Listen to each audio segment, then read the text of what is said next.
I'm getting fascinated by the way your brain works, because for you, it's important that the person want to wear the suit. And I have a feeling that that's symbolic of how you feel about life itself. Like, the person has to want to be doing what they're doing. They have to want to wear that suit. It has to be an authentic gesture.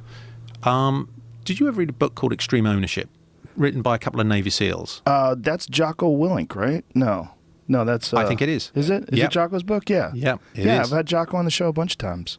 Important book. Well, I've had him on once before. What am I talking about? A bunch of times. Right. I've had him once, but it's an important book. Yes. Right. Now, there's lots of books that I've picked up on this theme, but they were very eloquent about it. If you don't own something, you're not the boss. You have to take full responsibility for everything that you do. Why be subservient? You must be the master of your own kingdom. I feel you. Makes a lot of sense. You've got to own that. You can't just walk into things with your eyes half open. You've got to walk into things with your eyes fully open. You've got to know what you're getting into. You have to take possession of your life. Is this a thought process that you have to constantly reaffirm, or is this cemented in your head? It's exactly that. It's exactly that. You drift on this point. Right. And it is whatever form of meditation or mantra that you decide to espouse, there needs to be some period in your day where you remember that there's a world out there trying to tell you who you are, and there's a world in here that's trying to tell you who you are. Now, where do you want to put your eggs? Because the world outside is very noisy and very tempting, and has all the razzmatazz, has all the tinsel and all the glitter. It's got all the toys. But that's because you don't think you're enough in the first place. If you don't think you're enough in the first place, the whole idea of the world to sell you stuff is, first of all, they have to make you feel bad about yourself, less than in some way. And I don't resent this system, by the way. It is the system. But what's the expression about don't hate the player, hate the game? Don't hate the game. Love the game, because you're in it, mate. So own the game, accept the rules, and move on into the rules.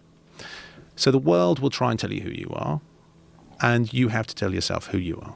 And there's this ongoing battle. And somehow there needs to be a reconciliation between the two. But in the end, you've got to have all the eggs in your basket. There's also an ongoing internal battle, though, isn't there? There's the you that you want people to think you are, and there's the you who you are, and trying to figure out, like, how do I figure out who I am? Like, do I have a correct assumption of how other people are perceiving me and how I actually am objectively, or am I bullshitting the world with this suit and pocket square? Yeah, I would say it's exactly the scenario that we're talking about. There's essentially only two worlds. There's the inner world of energy, and there's the outer world of energy. There's two identities. One's real, one's false. The external world is, I'm asking you to tell me who I am. That's what we're all playing at. And as soon as you start to play that game, we run into all sorts of trouble. Call it the ego, call it whatever you want to call it. But that's the dynamic that we're in. And somehow we have to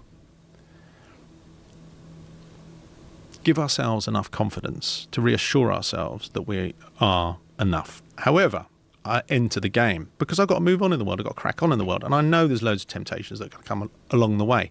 So I will own the suit. I'm going to wear the suit, but I'm going to own the suit. Now, I don't mean by paying for it. I mean by owning it. It's now my suit. It's my idea to put on this suit. I have to personalize it in some way. I have to understand a narrative that allows me to own that suit. And thereby, I put on my suit of armor and I come out into the world. And guess what? I'm having a good time because I'm owning the suit. Now, this is a very rock-solid philosophy. Is this something you've ever written down? It's what the essence of narrative. I'm a storyteller. The essence of narrative is only about this dynamic. There is nothing else in a story other than this dynamic. So the struggle between other people's perceptions and your own wants and desires and who you truly are, your significant real self. That's it. That's all there is. You tell me a story that we engaged in, that's famous, that's not about this journey.